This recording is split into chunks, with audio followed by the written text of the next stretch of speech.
What if you took 5 minutes out of your day just to focus on the breath? So you may think sitting in silence, focusing on your breath for 5 to 10 minutes a day seems really boring.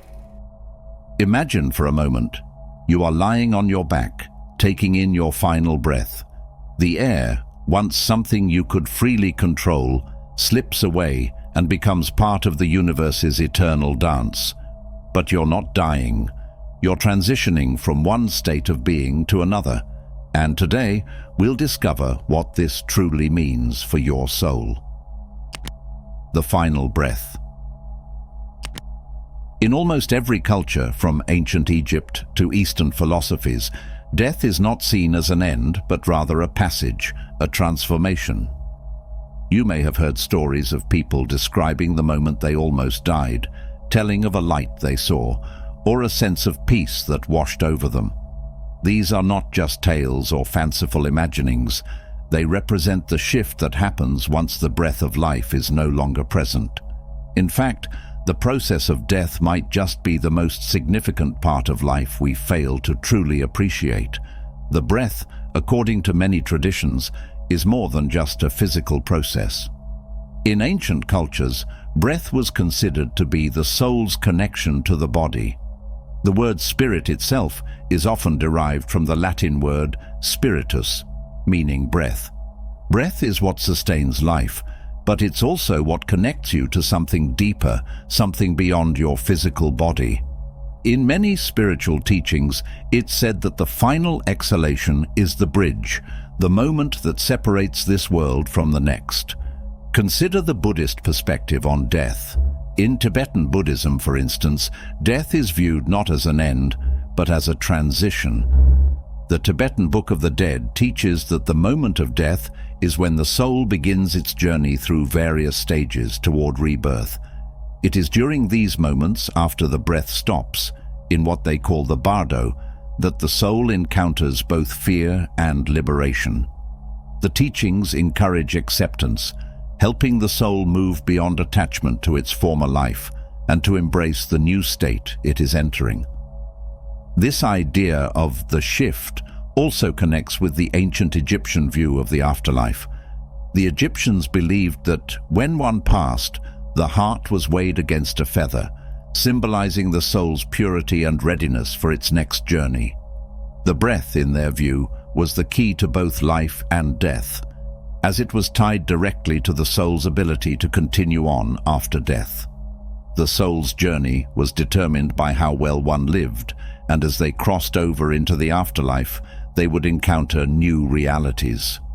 What seems like the end was, in fact, just the beginning of a new realm. However, let's shift focus for a moment to how this concept applies to our everyday lives, not just at the end. Think of how you wake up each day, taking that first deep breath after sleep. It's as if the body reawakens, and with it, so does your awareness. When you breathe in, it's like you're reconnecting to the world, taking in the energy of the universe around you, and when you exhale, you release all that doesn't serve you, letting go of any stress or negativity accumulated. This rhythm of breath in, breath out is a metaphor for life itself. It's the cycle of growth and release, of holding on and letting go. Now imagine the same rhythm happening at the time of your death. Your last breath is the final exhale, releasing your soul into the unknown. The difference is that this release doesn't happen immediately, but in stages. The physical body dies first, but the soul's journey continues beyond. The spiritual shift that begins with your final breath is not just a transition for the soul, but also for the energy it carries, which moves into a new form. Many people fear death, but what if death is not something to fear at all? Instead of focusing on what you lose, consider what you gain: the freedom, the transformation, the passage into another realm. The idea of an afterlife or spiritual shift is not confined to religious dogma. It is rooted in the universal truth that everything changes. Life is a continuous cycle, and death is merely one phase. In fact, each breath we take could be seen as a tiny rehearsal for the final transition, teaching us how to let go. Let's take a moment to consider the philosophical teachings of Stoicism, particularly from the words of Marcus Aurelius. In his Meditations, Marcus writes about the inevitability of death and how we should live our lives in accordance with this knowledge. For him, death was not something to dread, but something to accept with grace. He reminds us that death is a natural part of existence, just like sleep, and that it should not disturb our peace of mind.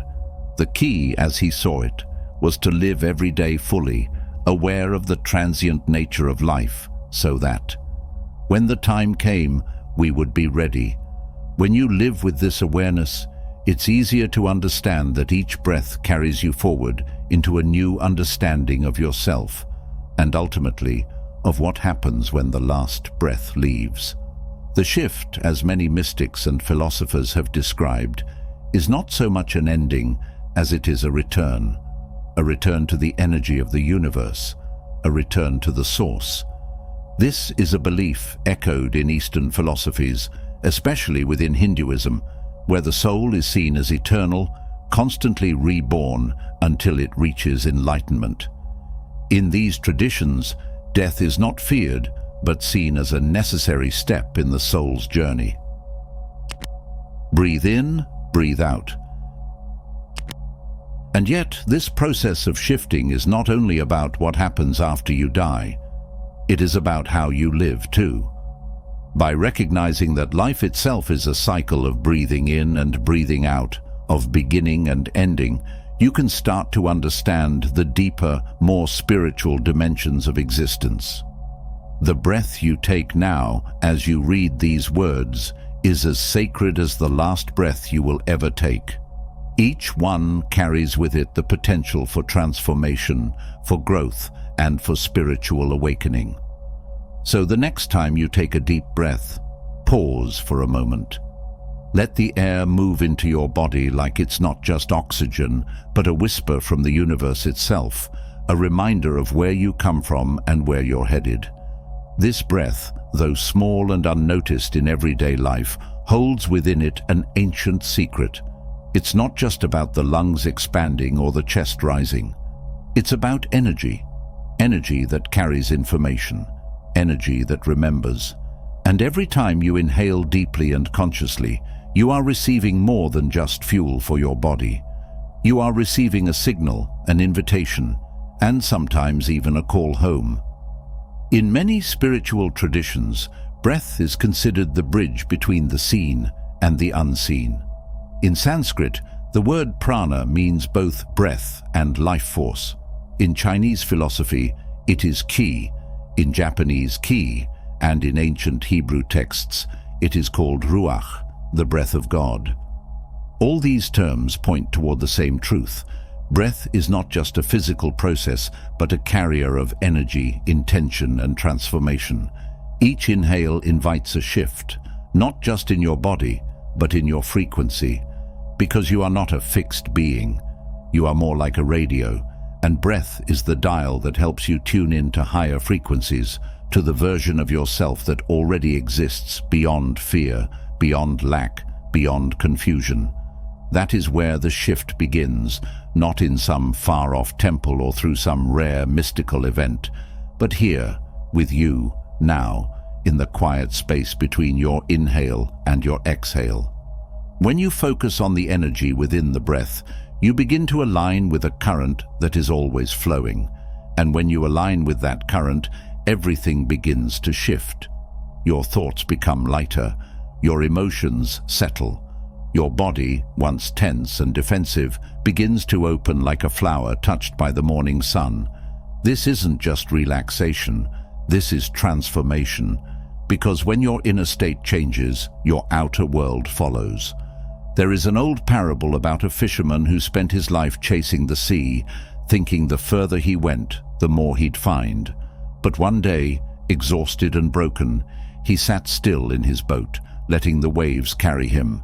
That was when he discovered the treasure he'd been chasing had been right beneath him all along. Your breath is like that stillness. It reminds you that you don't need to chase the shift. The shift happens when you allow the natural energy of life to move through you, unblocked. And the more you receive this energy without resistance, the more you begin to change from the inside out. This is where real wealth begins, not the kind measured in gold, but the kind that makes you feel rich in presence, in peace, in clarity, the kind that makes you magnetic to everything you once thought you had to fight for. You begin to attract experiences, people, and opportunities that match the vibration you're now holding. Because your body, your mind, and your spirit have finally opened enough to let life do what it's always been trying to do, flow through you, not just to you. Carl Jung once said, "Who looks outside dreams, who looks inside awakens." When you use breath to turn inward and feel the energy move through your body, you are not just calming yourself, you are waking up. You are becoming conscious of the alchemy always happening within. The transformation of stillness into strength, of softness into power, of breath into being. You are no longer fighting against life, you are co-creating with it. Every breath you take is a choice, a chance to pause and return to your center, a chance to remember who you are beneath the noise of the world. And as you keep choosing to breathe with intention, the shift becomes permanent. You start to see beauty in the ordinary. You stop reacting from old wounds. You begin to move in harmony with life's rhythm. You no longer need to prove anything because you feel the truth pulsing in your chest. You already are everything you were trying to become. And so, the next time the world feels heavy, or the future feels unclear, or the past seems too loud, just return to the breath. Let it guide you back into your body. Let it carry the energy of remembrance. And know this: every deep, conscious breath is a key, and every time you use it, another door inside you opens. So simple, so constant, it's easy to forget that each inhale and exhale is a bridge between worlds. Universal alchemy of breath. Indeed, breath is the quiet magician of your body, moving unnoticed, but carrying within it the power to transform your entire state of being. The ancients knew this. Before scrolls, before scriptures, before even the written spell, there was the breath. And they studied it not as a mere function, but as a sacred act, a form of alchemy that could soften the mind, open the heart, and align the soul with the divine current. To speak of breath as alchemy may sound poetic, but it is also deeply practical. In many traditions, breath is not just air, it is life force. The yogis of India called it prana, the Chinese sages named it qi, and as we saw, the Egyptians, long before the pyramids were tombs, believed the breath held the ka, the vital spark that animated the soul. In every culture that took the inner world seriously, breath was the doorway to another kind of seeing, a way of touching the eternal from within the temporary. Close your eyes for a moment. Don't just breathe. Listen to the breath. Let it rise and fall without judgment. Notice how the mind wants to leap ahead, to plan, to calculate, to fix. Let it chatter like a bird and just return again to the breath. Each breath is both a death and a rebirth. The inhale welcomes life. The exhale surrenders it. And in the stillness between the two, something begins to whisper, a silence deeper than thought, more ancient than memory. That is where the shift begins. In the teachings of the mystics, the breath is a mirror. How you breathe is how you live. Shallow breath, shallow presence. Rushed breath, rushed mind. But when you slow the breath, you slow time. The present opens, and with it, a door swings wide to something greater than the self. The mystic poet Kabir once said, "If you want the truth, I'll tell you the truth. Listen to the secret sound, the real sound, which is inside you." That sound, the one he speaks of, often becomes loudest when the breath becomes quietest.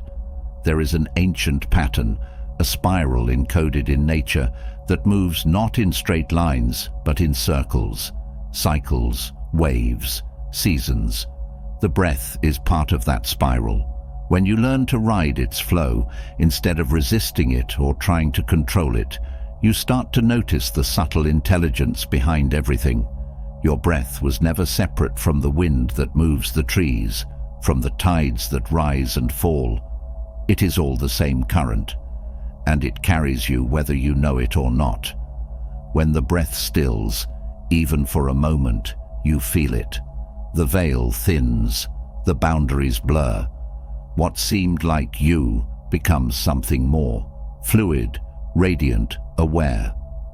Carl Jung spoke of archetypes, ancient energies and patterns living inside us all. One of these is the mystic, the one who searches not for answers in the outer world, but for the deeper pattern inside. Breath is the tool of the mystic, not because it is flashy or dramatic, but because it is always available, always honest, and always leading inward. In the alchemy of breath, there is no fire or gold, no lab or symbol. The transmutation is silent, invisible, yet it shifts your entire frequency. You may have felt this before, a moment of awe that took your breath away, a shock that froze it, a kiss that deepened it, a prayer that quieted it. The breath responds to the truth before the mind even understands it. It knows what is sacred, it knows what is real. The body has never been a liar. It just waits for us to listen.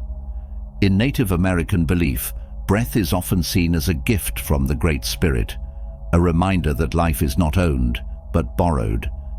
Every inhale is a blessing, every exhale a giving back. To breathe consciously is to live in ceremony, to walk in gratitude, and to speak in rhythm with the earth itself. This is not symbolic, it is literal. When you breathe in harmony with the world, your body remembers its place within it. You become less of a seeker and more of a vessel. You stop trying to bend life and start letting life move through you. Dissolution of the ego through breath. And here's the mystery most overlooked. The moment the breath begins to slow, the ego begins to dissolve. Not in fear, but in surrender. The need to push, to prove, to grasp, it fades. In its place is space. Space for awareness, space for softness, space for truth to rise on its own. You realize you are not the thoughts that race, not the emotions that crash, but the awareness that watches them all, calm, grounded, and eternal. That is the alchemy. The gold is not something you get, it's something you remember. It is the radiance that comes from within when you finally stop reaching. The shift begins not when you find something new, but when you finally stop running from what has always been within you. Breath is the bridge, and it has always been waiting. So the next time life feels too loud, too fast, too heavy, return to the breath. Not to escape, but to arrive. Let each inhale invite you back into your body, and each exhale return you to the mystery. Let the breath be your compass, your anchor, your teacher. Because when the breath changes, everything changes. And perhaps that's what the ancients knew, that before you speak, before you act, before you even think, the breath already knows. It carries the memory of who you were before the world told you who to be. And if you listen closely in the space between the breath, you might just remember. When the breath finally goes still, something beings to stir in you. The breath of the elements. A quiet kind of knowing, not loud, not bright, but steady, ancient, undeniable. It's as though the soul remembers something the mind had long forgotten, something hidden just beyond the veil of form and breath. The ending of breath is not an ending at all. It's a doorway, one that opens in every direction at once. And to truly understand what shifts in this moment, we can look to the four elements, earth, water, air, and fire, not just as parts of nature, but as mirrors of the spiritual journey that begins where the exhale ends. Let us begin with Earth, the first to whisper. Earth is the body, the vessel, the structure that holds us while we live. It is form, routine, and belonging. But in the stillness after the last breath, Earth does not crumble. Instead, it lets go. It returns what it was holding to the rhythm of the soil, the moss, the bones of the ancestors who once walked before us. The body's final release is not a collapse, but a communion. Native traditions often speak of this as the return to Mother Earth, not as a punishment or loss, but as a homecoming. The Navajo, for example, believe the land holds memory and spirit together. So when the body is returned to the earth, the soul is not forgotten. It is grounded into the very history of life. As this grounding happens, water begins to stir. Water is feeling, memory, intuition. It is the emotional residue we carry, and also the bridge between what was and what will be. At the end of breath, the waters of the soul move differently. There's a soft rippling in the current, a rewinding of moments, not in a harsh, judgmental way, but in a quiet witnessing. In many cultures, the dead are said to cross a river, the Styx, the Ganges, or some unseen flow. This isn't just myth, it speaks to water's role as the great carrier. In the moment of release, the soul is not weighed down by regret, but instead shown the truth of its path with the compassion of a river, steady, clear, and always moving. Carl Jung might have said that in this moment, the archetype of the Great Mother takes over, guiding the emotional transformation from fear to peace. Then comes air, subtle and vast. Air is the breath itself, but also thought, imagination, and spirit. It is the space where ideas are born and where they dissolve. When the breath stops, air is not absent, it expands. Suddenly what we believed about ourselves begins to fall away, like leaves scattered on the wind. In Eastern philosophy, this is the moment when the illusion of separateness starts to dissolve. The ego, like a brittle leaf, is released into a sky it could never fully grasp. This is not erasure, but expansion. The soul becomes aware of the larger pattern.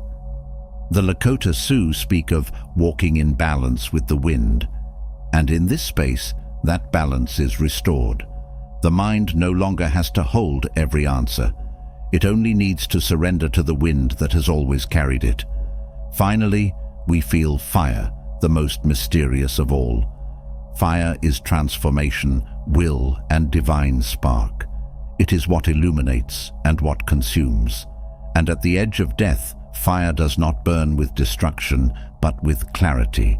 It is the internal torch that guides the soul out of darkness. In many traditions, this is the moment when the spirit meets its inner light, a personal judgment, not from a god outside of us, but from the flame we've tended within. The Zoroastrians saw fire as sacred not just for its warmth, but for its ability to reveal truth. This fire does not judge, it simply shows. You see what you were, what you became, and what you always were underneath it all. Together, these four elements form the invisible wheel that turns when the breath falls silent. Earth grounds, water carries, air expands, fire transforms. And through this silent choreography, the soul is neither lost nor bound. It moves, it sees, it remembers. What's extraordinary is that these elemental shifts do not only happen in death, they echo through life as well. Every small surrender, every moment we let go of ego or fear, mirrors this cycle. Whenever you've felt the ground fall from under you, but somehow found peace, Earth was speaking. Whenever grief has cracked you open, only to lead you to unexpected beauty, water was moving. When a belief you once held vanished like smoke and left you freer than before, air was rising. And when pain sparked something brighter in you instead of breaking you, fire was shining through. At first, breath reflects the persona. The mask we wear. It's shallow, controlled, habitual. Just like our public identity, it serves a purpose: survival, acceptance, fitting in. We breathe through stress, through roles, through daily tasks. But the breath isn't rooted. It doesn't drop into the body. It floats above the truth. In this stage, we're only aware of what we've been taught to be. Next, our breath meets the shadow. We begin to notice it catches in the chest. We hold it during conflict. It tightens during silence. In Jungian terms, this is when the unconscious begins to press against the edges of our awareness. The breath becomes a tool of revelation. It shows us what we avoid: our repressed pain, anger, fear, even our power. This is often the most uncomfortable part, but it's also where the shift begins. To breathe into the shadow is to make room for wholeness. Not just the light, but the unseen. Not just what we show, but what we are. As we continue, we enter the anima-animus phase. In Jungian terms, this is the inner feminine in man and the inner masculine in woman. It's the bridge between the ego and the deeper unconscious. The breath becomes less of a mechanical function and more of a dance, an inner conversation. In this stage, the breath no longer just sustains life. It moves through emotion. It starts to guide us inward, toward feeling, intuition, and imagination. We begin dreaming more vividly. Old memories return. The breath flows like water, washing over things long buried. It's here that many spiritual traditions, especially Taoist and Tantric ones, begin to speak of breath as a vehicle for union, of polarities, of opposites, of selves. Finally, we arrive at what Jung called the self. The breath deepens into stillness, not absence, but presence, spacious, eternal, alive. Here, the breath is no longer a boundary. It is the bridge. We realize we were never just this body, this mind, this story. This is the true shift. The breath becomes circular. It rises and falls, expands and contracts, just like the cosmos. It no longer belongs to you. You belong to it. This is when the individual self dissolves into something wider. Consciousness, the divine, the archetype of wholeness. In many mystical texts, Taoist, Vedic, even early Christian and Sufi writings, this is described as the moment when breath slows to nothing, yet awareness continues. The breath dissolves, and what remains is essence. This is the ancient spiritual pattern, that the final breath is only a mirror of countless smaller deaths and rebirths we live each day. And when you understand that, you no longer fear the end. You begin to see how close the soul always is to its home, its truth, its source. You realize that every shift, no matter how painful, is also a passage. That life and death are not opposites, but partners in a cosmic rhythm older than the stars. So let the breath come. Let it go. Feel the earth beneath you. Trust the river of your heart. Listen to the wind when it calls your name. And follow the fire, not the one that consumes from outside, but the one that glows quietly inside you, whispering that something sacred is always waiting, just beyond the inhale. Cessation is the bridge. The body falls silent. The cessation of breath isn't just a biological event. It's the threshold to something much more profound, a shift in the very fabric of your existence. The moment your breath fades, these ancient texts suggest the soul is unleashed, stepping into a new realm of possibility. In the Bhagavad Gita, a sacred text of Hindu philosophy, breathing is considered the bridge between the physical world and the spiritual. Lord Krishna tells Arjuna, the breath that flows through your body is not just a mere rhythm of life, but a part of the divine energy. When you control it, you control the mind, and when you stop it, you transcend. It's not just about the physical act of inhaling and exhaling. It's about the rhythm of life, the dance of the body and the universe. In this text, breath isn't merely something that sustains you, it connects you to the cosmos. And when that breath stops, it signifies a release into the vast unknown, the infinite stillness of the divine. In the Bible, though it doesn't directly describe breath in terms of spiritual transformation, there are subtle hints at the profound nature of the breath of life. In the book of Genesis, God breathes life into Adam, giving him the breath of life. This act, the first breath, is seen as the divine gift of consciousness. It is said that when a person dies, God takes back the breath of life. In the Old Testament, Ecclesiastes speaks of breath as a fleeting force. The dust returns to the ground it came from, and the spirit returns to God who gave it. The Christian concept implies that once the breath stops, the soul transcends, returning to the Creator. This aligns with the idea that the body and breath are temporary vessels, while the soul, once freed, is eternal. In Sufism, the mystical branch of Islam, the concept of breath takes on an even deeper meaning. The Sufis speak of the breath as the direct link between the body and the divine. One famous Sufi saying goes, "Every breath you take is a prayer, and every exhalation an offering." For the Sufi mystic, breathing is not just physical, it's spiritual, a sacred act of connection with the divine. When the breath stops, the soul reunites with the infinite, and the seeker reaches the state of fana, the annihilation of the self, into the divine. This is not death in the conventional sense. It is the ultimate transformation, where the individual ego dissolves and only the essence of the divine remains. Then there are the ancient Greeks, particularly philosophers like Plato and Aristotle, who explored breath in terms of the soul and the body. In his work, Timaeus, Plato spoke of the breath as an integral part of the soul's connection to the body. For him, breath was the soul's way of experiencing the world. The moment of death, when breath ceases, is described as the soul's liberation.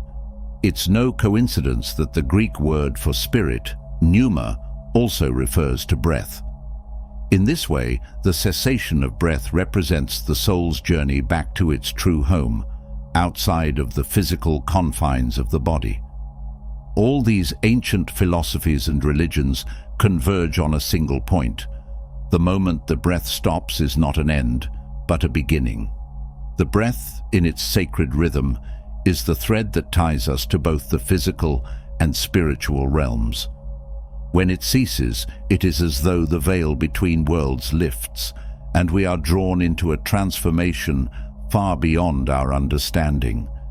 These teachings may differ in their details, but the underlying message is the same. Death is not something to fear. It's simply a transition, a shift that happens when the breath stops. It's the final step in the dance of life. And while the body may cease to function, the soul, the eternal essence that breathes within us, moves on. Just as breath flows in and out, so too does the soul. When that flow comes to a halt, the soul is set free, to merge with the infinite, to rest in the eternal. The shift is not something to fear, but something to embrace. It is the ultimate release, the moment when we step into our truest, most expansive selves. And while no one can fully understand what happens when the breath stops, these ancient books and teachings offer us a glimpse of the divine mystery, reminding us that the shift is just the beginning of a journey we all must take. The sacred lunar shift. There is one more belief, much less known, yet deeply powerful. It comes from the Kogi people, an ancient indigenous tribe who live high in the mountains of Colombia. The Kogi do not build temples or write holy books. Their entire spirituality is passed down through spoken word and lived experience. And what they believe about breath and death is something that can shake the very way we see the world. The Kogi see the world as a living being. They call her a Luna, the Great Mother. Everything that exists is born from her thought. Her breath is the breath of the world. And our breath, they say, is a gift from her. It is borrowed. It does not belong to us. From the moment we are born, we are simply holding on to her breath. And when we die, we return that breath to her, so she may use it again to create something new. This belief might sound strange at first, but think about it. We breathe in. We breathe out. And between those 2 points, life happens. According to the Kogi, breath is not just about survival. It is a rhythm, a story, a thread tying us to a luna. So when our breath stops, the story is not over. It simply moves into another chapter, written not with words, but with spirit. The Kogi Mamos, spiritual leaders raised in darkness for years before they are allowed to see the world, say that death is not the opposite of life. It is a part of it, like sleep is part of the day. When someone's breath leaves their body, the Mamos gather in silence. They do not cry loudly or panic. They sit still, they listen, because they believe that in the quiet after the last breath, the soul speaks more clearly than ever before. One Kogi story tells of a boy who died young. His breath slipped away while he slept. The Mamos said he was chosen. His spirit, now freed from breath, had work to do. They believed his breath returned to Aluna so that she could carry it to the stars. There, his soul would help guide those who were lost, travelers, mothers, children, who no longer knew how to find their way home. To the Kogi, what we call death is not a punishment. It is a calling. It is the moment when your spirit becomes something more than flesh, when your small personal breath rejoins the breath of the world, when the sound of your inhale and exhale turns into wind, cloud, river. This belief is rarely known outside their mountain lands, but it touches something very deep, something ancient. It tells us that the breath we have right now is not just ours. It's a part of something bigger, older, wiser. It comes from the same source that makes the trees sway, the rivers flow, the stars turn. In many ways, the Kogi belief echoes the others, just like the Taoists who say we return to the Tao, or the Buddhists who speak of nirvana. The Kogi believe in a return, but their version is rooted in the earth itself. They don't look up to the heavens for salvation. They look into the mountain, into the rivers, into the soil, and they see there the breath of all who lived before, and that might be the most comforting part. The idea that when we stop breathing, we don't disappear. We transform, we don't vanish, we become. Even science in its own way whispers the same truth. Our last breath doesn't vanish, it becomes part of the air. The carbon in it feeds the trees, the water in it joins the clouds, the heat of it warms the room just for a second longer. And the person we were doesn't just fade away. They become a breeze that brushes someone's cheek, a leaf that moves in silence, a feeling that lingers when no one can explain why. So many of these old hidden beliefs come back to the same quiet truth. The breath is a loan, a beautiful, generous loan. And when it ends, when we hand it back, something sacred happens. The shift, the crossing, the quiet moment when we stop being one thing and start being another. Maybe that's why the Kogi don't fear death, because they see it every day, in the falling of a leaf, the ending of a storm, the stillness after the last drop of rain. Everything lives and everything passes, but nothing is ever truly gone. Everything returns. So as you read this, take a moment, feel your breath. It moves without effort, without permission. It comes, it goes, and one day it will stop. But now you know, that moment is not the end. It is the doorway. The breath that leaves you will not vanish. It will rise. It will find its way back to the mother, to the source, to the place where all things begin. You will not be alone, because others have gone before you, others who breathed and stopped and shifted. And now you carry their breath inside of you. Every time you inhale, you are breathing in a story that began long before you arrived. And when you exhale, you're adding to it. This is the rhythm of life. And when your breath finally stops, the rhythm will go on. You will not be forgotten. You will not be lost. You will become part of the wind that moves the world forward. And that, maybe, is the most sacred shift of all. I hope you enjoyed the video. If you did, don't forget to subscribe to the channel. Thanks for watching.